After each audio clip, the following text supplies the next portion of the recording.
예, 시황맨의 주식 이야기 유튜브 방송 시작하도록 하겠습니다. 오늘은 제가 여러 가지 말씀드렸던 컨텐츠 중에서 브리핑 시간입니다. 그러니까 8월 시장 그리고 9월 시장 넘어가는 과정에서 이제 9월 증시에서 우리가 챙겨봐야 하는 기본적인 어떤 중요한 변수들을 점검해 보려고 하는데요. 뭐 증시는 사실 뭐 기본적인 거 챙겨본다 하더라도 갑자기 나오는 돌발 변수 때문에 확 달라지잖아요. 뭐 우리가 이제 8월 증시만 해도 갑자기 반도체 이야기가 확 튀어나오고 그 다음에 뭐 조기 긴축 이야기 확 튀어나오면서 시장이 많이 흔들렸는데 그건 7월에 예상했던 게 아니었거든요. 그래서 이런 식으로 이제 돌발적으로 갑자기 뭔가가 튀어나오면서 시장의 분위기를 확 바꾸긴 하는데 그래도 기본적으로 이런 내용들은 중요한 어떤 역할을 할 것이다 라는 것을 한번 이제 미리 좀 챙겨보려고 합니다. 근데 이제 뭐 어려운 내용이나 깊이 있는 내용을 이야기할 게 절대 아니고요. 가장 일반적인 거, 뭐 이거 다 알고 있는 얘기잖아 싶은 거를 갖다가 그냥 차분하게 이제 정리해드리면서 간단하게 그리고 깊지 않은 내용들 중심으로 누구나 다 아는 내용들 중심으로 설명드리도록 하겠습니다. 우선 이제 8월 증시를 좀 요약을 해보면 첫 번째는 코스피는 빠졌습니다.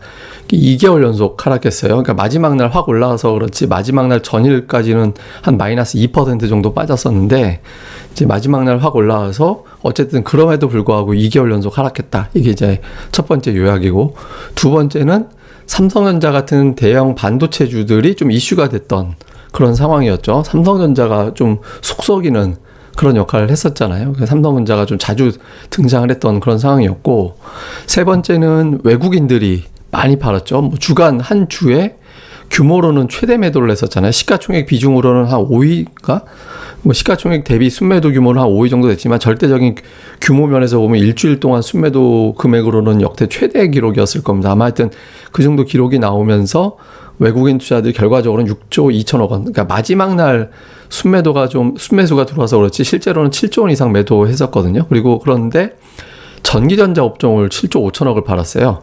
그러니까 외국인들 매도에 그 이상 전기전자, 그러니까 뭐 삼성전자, 하이닉스 두 종목만 죽어라고 팔았다. 이게 이제 8월 증시의 어떤 특징 중에 하나였고, 그 다음에는 이제 후반부에는 마지막 2주 동안에는 시장이 좀 안정이 됐잖아요. 뭐 파월이 시장을 좀 안정시켜주는 역할을 했고, 그 다음에 이제 백신 이제 기대감이 좀 있어서 좀 전 세계적으로 코로나가 확산되고는 있는데 그렇게 심각하게 인식을 안 하는 그런 역할을 좀 했죠. 그리고 우리나라 접종 속도가 좀 올라간다라는 내용들 뭐 이런 것들 때문에 막판에는 이제 조금 제법 반전을 하는 그런 모습을 좀 보였고, 그 다음에 또 하나는 업종으로 보면 8월에 많이 빠진 것 같은데 의약품 업종이 많이 올랐어요. 그러니까 15% 정도 올라갔고 코스닥에서는 일부 게임주하고 엔터주가 올라가서 해당되는 업종이 강세를 보였다. 그러니까 근데 사실 의약품, 게임, 엔터주 이런 종목군들이 올라가는 장이 이렇게 썩 좋은 장은 아닙니다. 그러니까 이럴 때 뭐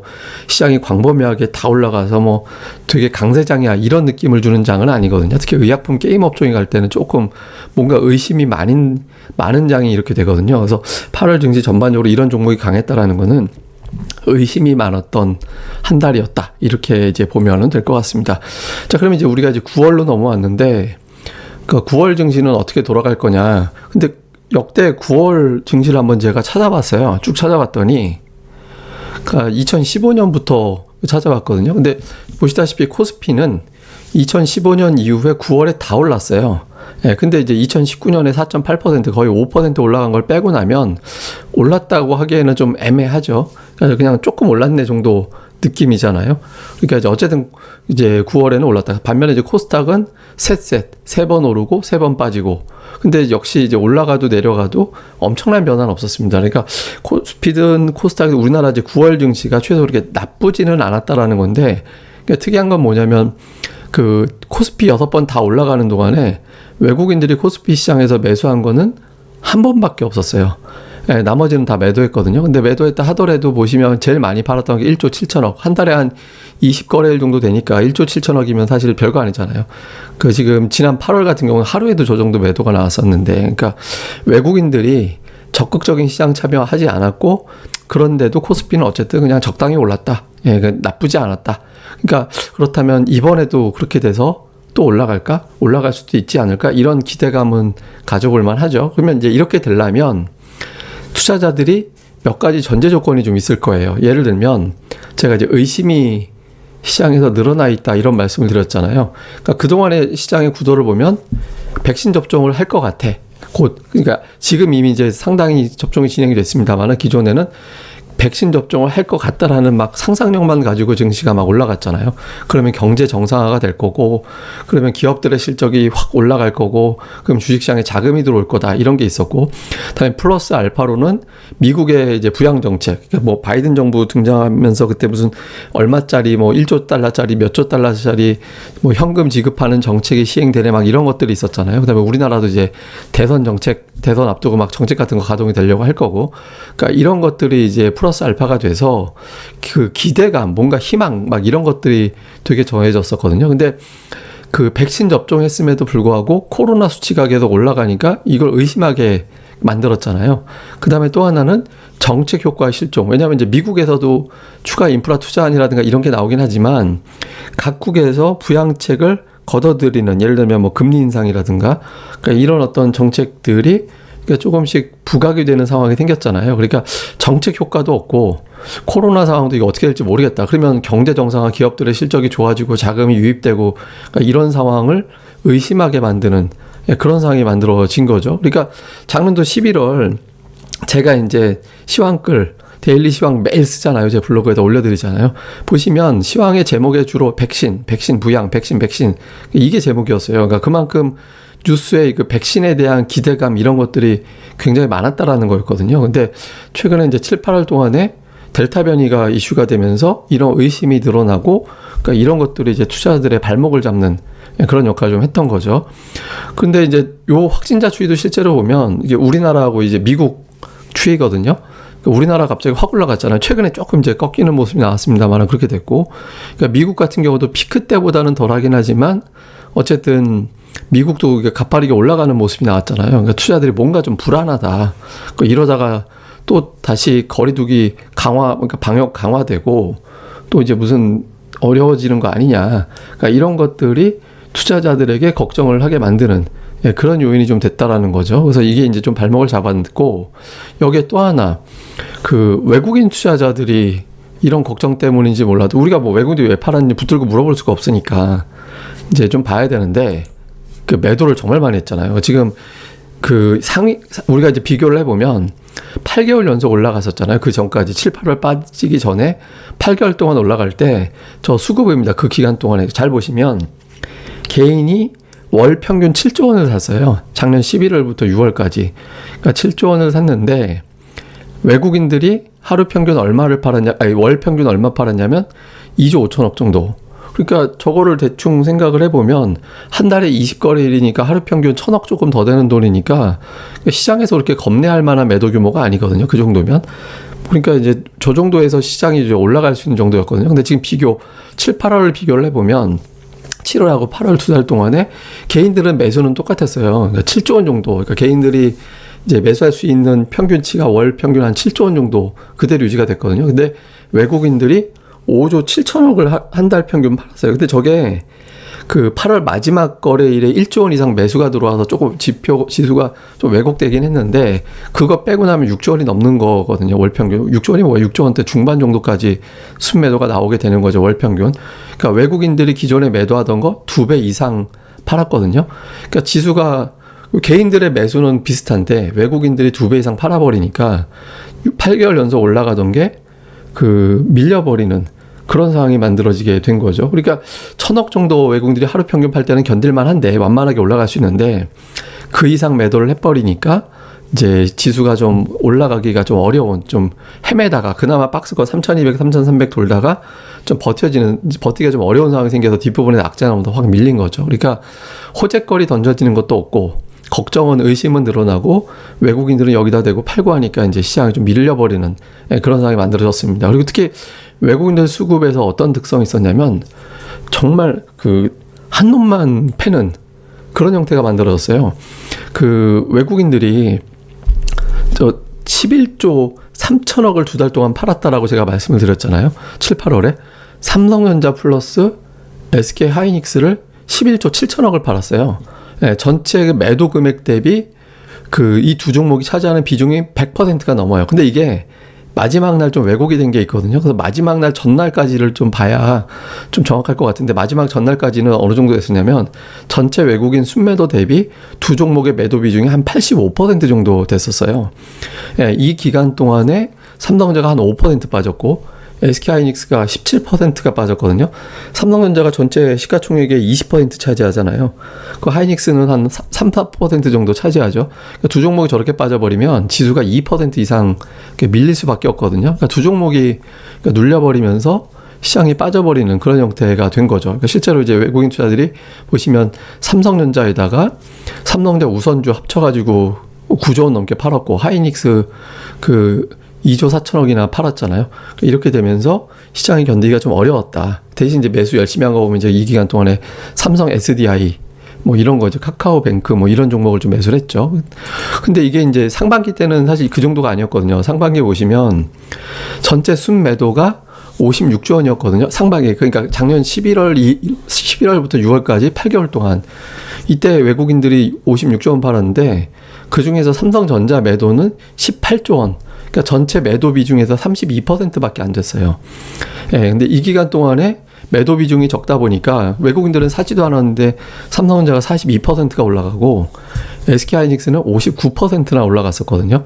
그러니까 여기서 이제 우리가 하나 힌트를 얻어야죠. 외국인들의 매도 비중, 전체 차지하는 매도에서 외국인들이 이 두 종목을 좀 덜 팔기만 하면 우리나라 투자들이 좀 매수하려는 의지가 좀 강하기 때문에 지수는 어쨌든 올라간다. 그러니까 이런 어떤 힌트가 하나 생길 수 있죠. 그러니까 매도 비중이 30% 초반 정도 되니까 두 종목이 올라갈 수 있는 환경이 되더라.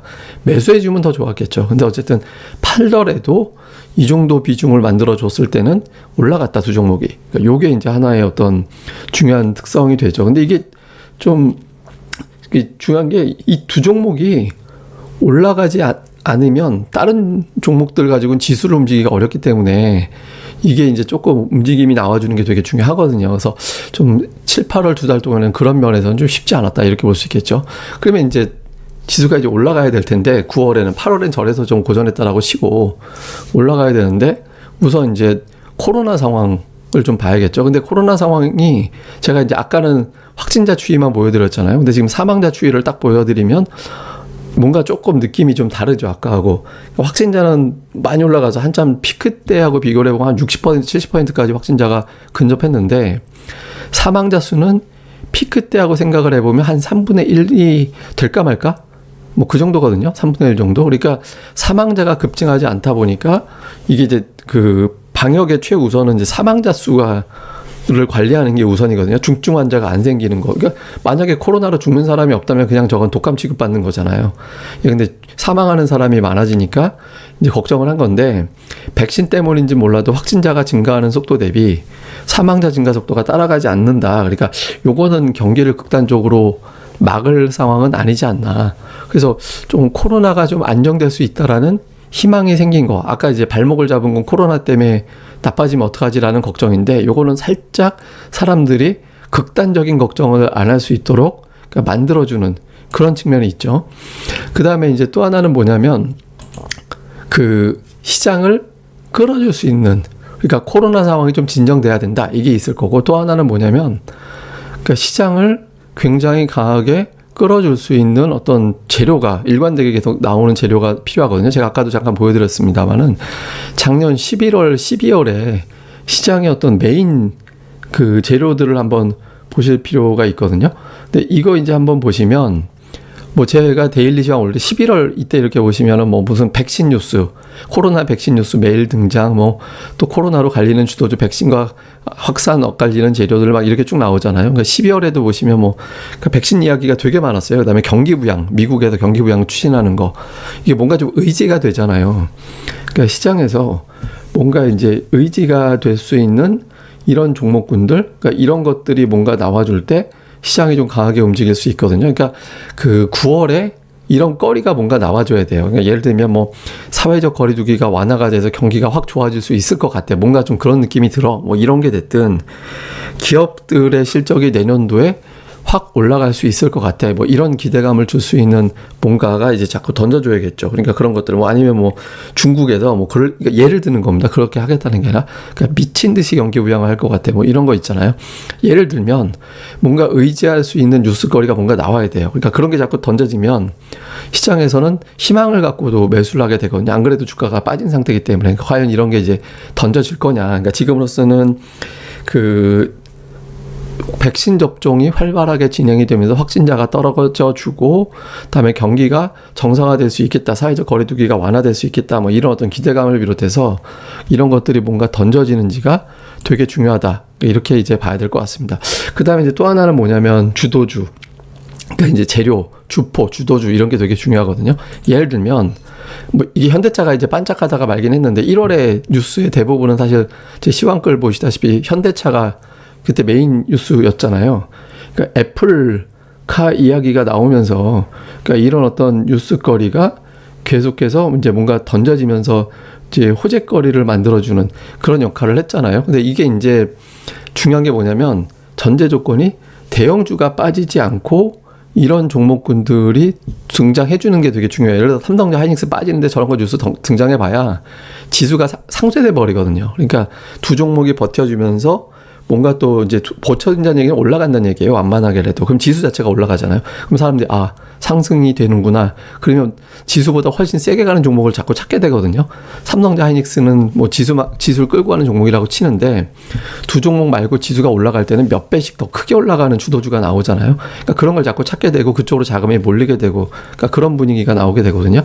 그러니까 그런 역할을 해주는 그러니까 뭔가가 나와줘야 된다라는 거죠. 그래서 이런 것들이 이제 뭔가 나와줘야지 그게 되는 건데 이제 그게 이제 뭔가가 이제 될 거냐 이런 것들이 되게 중요한 거죠. 그래서 그리고 이런 상황이 만들어졌다라는 걸 어떻게 알지?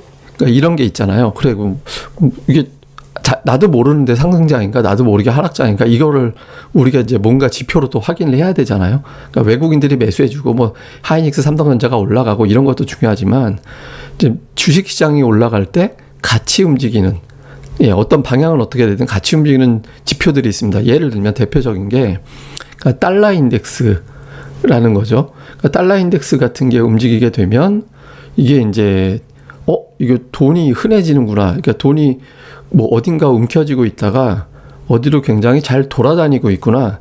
그러니까 이렇게 이제 인식이 될 수 있거든요. 돈이 흔하다라는 거는 돈을 이제 펑펑 써도 된다는 얘기가 되잖아요.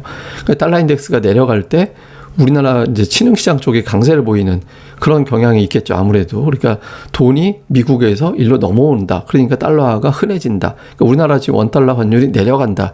그러니까 이게 되는 거잖아요. 제가 언젠가 한번 환율과 주식시장만 가지고 하루 원포인트 강의를 할 건데 어쨌든 달러 인덱스가 떨어질 거냐. 그러니까 요게 이제 되게 중요한 돈이 흔해져서 돈 많이 써도 돼요. 이렇게 이제 이런 이슈가 던져지거나 또 하나는 뭐냐면 구리 가격. 이제 구리 가격인데 이 구리의 의미는 뭐냐면 경기가 좋아요 이렇게 이제 보여주는 신호 역할을 하거든요. 그러니까 구리는 자동차에도 들어가고, 그러니까 전자제품에도 들어가고, 집 짓는 데도 들어가고, 그러니까 다 들어가기 때문에 뭔가 이제 활발하게 투자가 되고 소비가 될 때 구리에 대한 수요가 늘어나잖아요. 그래서 이제 구리가 가격이 강세를 보일 때 신흥시장, 특히 우리나라 증시가 강하게 움직이는 그런 경향이 있거든요. 이게 지금 코스피하고 구리 가격 비교한 차트인데 보시면 대체로 방향이 비슷하게 가잖아요. 2012년부터 2016년 그 코스피 엄청나게 박스권 나올 때 정도를 빼고는 대체로 보면 방향이 거의 비슷해요. 그러니까 경기 좋을 때 우리나라 기업들 수출도 늘어나는 그런 경향이 있기 때문에 이제 구리 가격이 좋을 때 코스피는 대체로 강세를 보이는. 그러니까 대표적으로 지표하고 비슷하게 가는 게 이제 경기 선행 지수나 다음에 이제 이런 구리 가격, 다음에 미국의 이제 제조업 지표 중에서 뭐 신규 주문 지수 뭐 이런 것들 같은 경우는 코스피하고 되게 비슷하게 가거나 약간 선행 역할을 하거나 그런 게 좀 있거든요. 그래서 근데 가장 쉽게 우리가 접할 수 있는 게 이제 구리라서 구리 지표가 구리 가격이 올라간다 이렇게 되면 이제 시장이 움직일 수 있는 그런 환경이 만들어지는 거죠. 그리고 이런 환경 속에서 이제 그 대형주가 움직여주는, 예를 들어서 이제 이런 장도 있어요. 그러니까 예를 들어서 뭐 삼성전자 하이닉스는 떨어지는데 카카오하고 네이버하고 막 죽어라고 올라가요. 그때가 좋은 장일까? 그건 안 돼요. 왜냐면 두 종목이 시가총액이 커져서 지수를 방어 정도까지는 할 수 있어도 두 종목의 시장을 못 끌어올려요. 시가총액 비중이라고 해봐야 뭐 합쳐봐야 한 5, 6%밖에 안 되니까. 그러니까 방어는 해도 끌어올릴 수는 없거든요. 그러니까 이제 그 두 종목만 아주 좋은 게 아니라 삼성전자, SK하이닉스가 적당하게 계속 올라가 주면서 지수를 끌어다 주고 그거 몇 배 정도 수익률을 내주는 주도주가 만들어지고, 그러니까 이런 구도가 돼주고, 그런 상태에서 이렇게 증시와 친한 그러니까 지표들이 움직여지면 아, 강세장이 왔구나, 그러니까 이렇게 판단하게 되는 거죠. 그러니까 9월에 과연 이런 현상이 만들어지는지 잘 보시면 될 것 같습니다. 그래서 제가 이제 정리를 해보면, 첫 번째는 그 걱정거리가 줄어야 된다. 예, 코로나 확진자 추이가 안정이 되는지 요게 되게 중요하거든요. 그래서 요거 이제 걱정하고 있는 게 좀 줄어들어야 된다. 그래서 이번 달에 이제 백신 접종도 많이 그러니까 9월에 많이 늘어나고 하면서 이게 안정이 되느냐. 다음에 이제 두 번째는 이제 시가총액 1, 2위 종목에 대한 매도가 완화가 되느냐. 그러니까 전체 외국인들이 예를 들어서 하루에 1,000억을 팔았다. 근데 그 중에 300억 정도가 삼성전자, 하이닉스다. 이러면 괜찮아요, 시장이. 그런데 막 그 600억, 700억 막 이렇게 두 종목에 매도가 집중된다. 이러면 좀 버겁다. 이렇게 보고, 그렇게 되면 아, 이거 강세장은 힘들겠구나. 그냥 종목 장세 자잘하게 돌아가겠구나. 이렇게 이제 볼 수 있거든요. 매수해주면 제일 좋고, 예, 순매수해주면 가장 베스트한 시나리오가 되는 거고, 이제 안 좋은 경우, 매도하는 경우에는 그래도 그때도 이 정도 경우가 되는지 이게 중요하고요. 그 다음에는 이제 증시와 친한 지표들, 예, 이런 것들이 반전을 하는지, 예를 들어서 뭐 달러 인덱스하고 제가 구리 말씀드렸잖아요. 그 외 지표들 되게 많은데 뭐 한 10여 가지는 될 겁니다. 그 이상도. 근데 이제 제가 대표적으로 여러분들이 아까 제가 말씀드렸듯이 지금 이 방송은 조금 되게 많이 아는 분들은 에이 저거 나도 아는데, 그러니까 다 나도 아는 얘기를 제가 쉽게 말씀드리는 게 오늘 이거의 목적이거든요. 그래서 그런 딱 거기에 맞춰서 제가 설명을 드리는 예라서, 그래서 달러 인덱스와 구리 가격 요거 정도 이제 보시라는 거고, 또 하나는 뭐냐면 저는 이제 요게 좀 궁금하긴 합니다. 그러니까 25일까지, 예, 이게 이제 글로벌 펀드 자금 동향에서는 기준을 어떻게 끊냐면 매주 목요일부터 그 다음 수요일까지 딱 데이터 뽑아서 그걸 이렇게 올리거든요. 그래서 이제 25일까지를 보면 4주 동안에 우리나라 주식에서만 외국인들이 58억 9천억 달러를 팔았어요. 한 거의 60억 달러 정도 팔았죠, 외국인들이. 근데 대만은 이 기간 동안에 5억 달러 정도 매수했거든요. 그러니까 첫 주에 매수를 많이 해서 그렇게 잡힌 거예요. 그러니까 대만도 이제 매도하는 주간이 더 많긴 했는데, 어쨌든 4주 동안 보면 저렇게까지 우리나라를 많이 팔았다. 그러면 저거는 사실 어떤 우리나라만 정말 나쁘다 싶은 악재는 없었거든요. 생각을 해보면. 예, 뭐 D램 반도체 업황 가지고 뭐 한국이 경제가 굉장히 나빠진다? 이렇게 보기는 어렵잖아요. 그러니까 어떤 수급적인 요인이 좀 작동하지 않았을까라고 의심을 좀 하는데, 근데 어쨌든 저게 이제 과연 그러니까 외국인들은 작년도부터 계속 팔아왔고, 근데 지난 8월에 유난하게 많이 팔았고, 근데 요 유난하게 많이 팔았던 게 이제 수급에 의한 거고, 그것 때문에 시장이 빠져서 8개월 연속 올랐다가 2달 동안 쉬었기 때문에 반전이 나올 수도 있지 않을까? 외국인들 수급에 좀 변화가 생기지 않을까?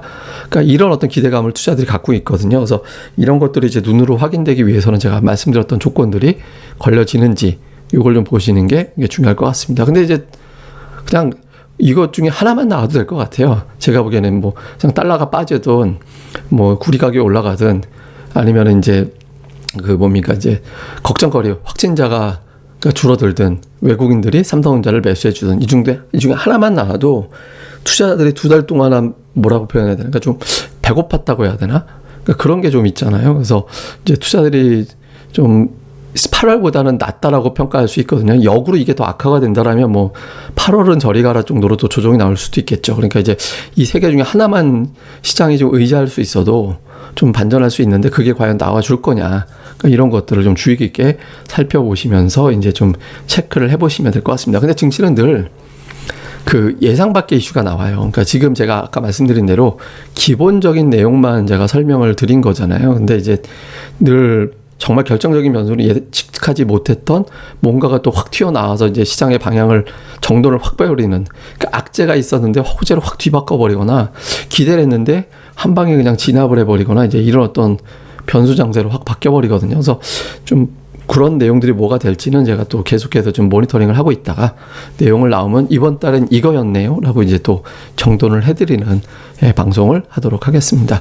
이렇게 해서 제가 이제 9월 시장을 대충 한번 중요한 기본적인 요소들만 뭐 이렇게 별거 내용 없었죠. 그러니까 사실은 되게 깊은 내용이 있었던 건 아닌데 그러니까 대략 이런 걸로 좀 심플하게 전달을 해드렸고요. 그리고 제가 그 유튜브 방송에서는 엔딩송을 어떻게 해야 될지를 몰라가지고 이게 뭐 저작권 쪽이라든가 이게 어떻게 되는지 제가 잘 몰라서 이제 좀 비슷한 걸 하나 하려고 했는데 그렇다고 노래를 들을 수는 없어서 제가 이제 이런 버전 그 제 또래쯤 되는 분들이거나 아니면 제가 이제 뭐 응답하라 뭐 1988 이런 식으로 하나씩 생각나는 걸 시대별로 하나 하려고 하는데 이제 제가 오늘은 이제 이거 뭐 그냥 방송 끝났습니다만은 그 쪼다시라고 있었잖아요. 옛날에 그 청바지 되게 이거 쪼다시 할 정도면 나이가 되게 좀 되셨을 것 같은데 그러니까 이런 브랜드가 저희 때 되게 유행했었거든요. 그래서 지금도 있는지 모르겠는데 이제 말 그림 있고 요거 있으면 좀 사는 집이었어요.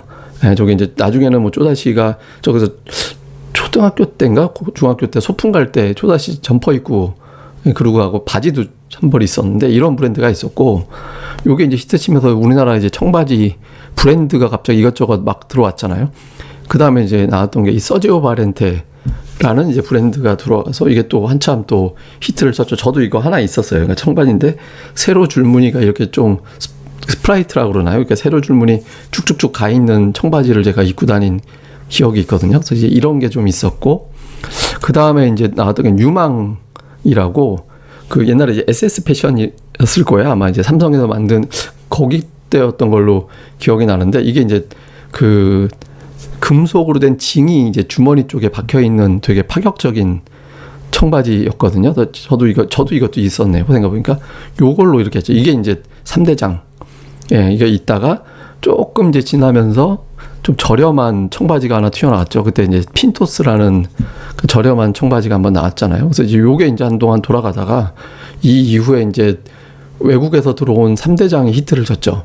예, 그 게스, 케빈 클라인, 다음에 이제 마르테 프랑소와 저버라고 그게 이제 히트를 치면서 이 이제 것들이 다 죽고 이제 뭐 리바이스는 뭐 계속해서 쭉 이제 버텼습니다만은 그 다음에 이제 3대장 나오면서 이게 이제 완전히 시대가 죽었죠. 그 다음에 뭐 닉스라는 브랜드 나오고 뭐 이제 그랬었는데 뭐 옛날에 이제 갑자기 생각이 나고 우연히 이렇게 보다가 아 이거 되게 재밌었구나 이런 생각이 들어가지고 한번 보면서 이제 제가 이제 한번 그려왔습니다. 제가 이제 가끔 가다가 이렇게 이제 시대별로 뭐 오픈만 아니라 뭐 노래가 됐든 뭐가 됐든 하나씩 이제 들고 나와서 마무리하는 걸로 엔딩송 대신 해 나가도록 하겠습니다. 예, 그러면 오늘 9월 방송 이제 이렇게 마무리를 하겠고요. 이건 뭐 9월이라기보다는 이제 항상 시장을 정리해 볼 때 이런 것들이 되면 강세장 또는 약세장이 되더라. 그러니까 이런 걸 여러분들이 좀 개념을 잡는 데 좀 도움이 되셨으면 좋겠습니다. 예, 어쨌든 또 항상 보실 때 좋아요, 구독하기 이런 것들도 좀 꼭 좀 부탁을 드리겠습니다. 예, 그럼 감사합니다.